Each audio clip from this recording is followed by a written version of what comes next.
20 satisfying things in Tears of the Kingdom.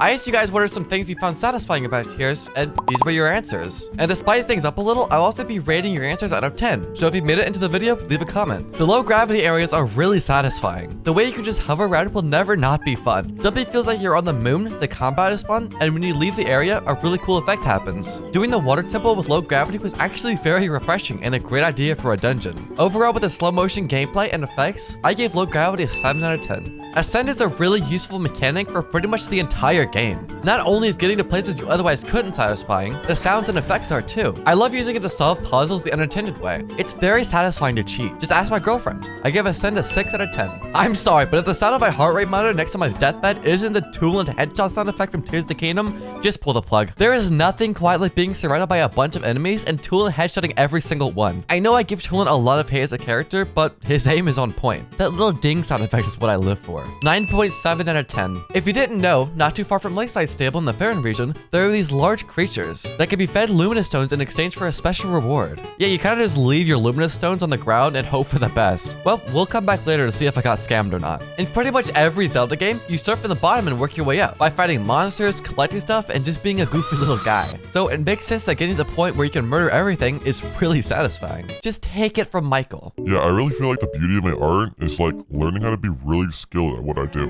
I mean, there aren't really any books for it, so you kind of just have to figure it out in your own way. And if that means a couple people have to go, then like, I'm okay with it, you know? Whatever. 10 out of 10. Ganging up on enemies is really satisfying. I'm not even gonna pretend like it's not. If you haven't done this yet, I want you to take out all your sages and go crazy on an enemy count. You'll never be the same. But it is a 6 out of 10 because I don't get the satisfaction of killing them myself. Jesus, okay, you guys are a bunch of killers, aren't you? Apparently having enemies kill each other with muddle buds is satisfying. You know, why don't you even make content for you freaks anymore? Or at least with the other ways, it was you killing the enemies and not their friends. I bet Michael wouldn't even do something like that. Yeah, man, I would never dream of it.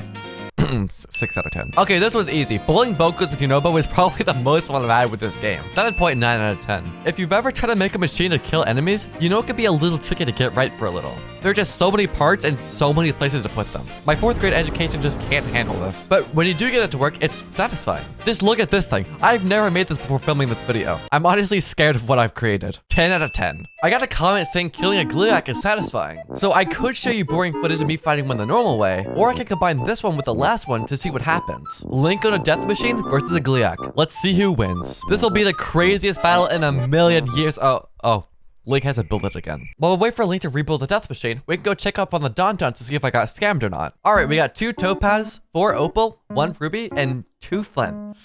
Yeah, I dropped like 30 luminous stones. I was scammed. 2 out of 10. I don't know if everyone's done this, but attaching 2 lows together with Ultra Hand is pretty satisfying. Like a 5 out of 10. It's not that crazy. This viewer thinks the way that the wing glides is satisfying. Alright, let's try it. It's alright. I wouldn't think of it as satisfying though, just kind of nice. 2 out of 10. Okay, this viewer says surfing on rails is satisfying.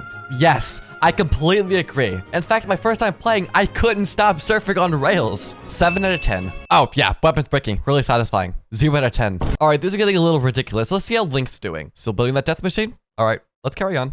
Here's a good one. So if you've done any sky labyrinths, you know that's the part where you dive from the sky into the depths. This is satisfying. Something about seeing Link go from the highest part of the world to the lowest makes you want to like lick something, I don't know. 8 out of 10. All right, we're gonna speed through these last ones because I really don't have much to say about them. Cutting grass, 6 out of 10. One-handed sword breaking crates with a spin attack, 7 out of 10. The sound auto build makes when building something, 9 out of 10. And Korak torture, 10 out of 10. It's time to use the death machine to kill a Gliak. Once the machine was finished, I tried to get onto the bridge, but the entrance was way too small. But I did eventually find a way to get around and onto the bridge. Also, a doggy got struck by lightning. I don't know if that's like healthy or anything. Anyway, I made it off the bridge and was heading top speed towards the Gliak. I was ready to take this thing down with all of my power, with all of my might, and the Gliak broke it.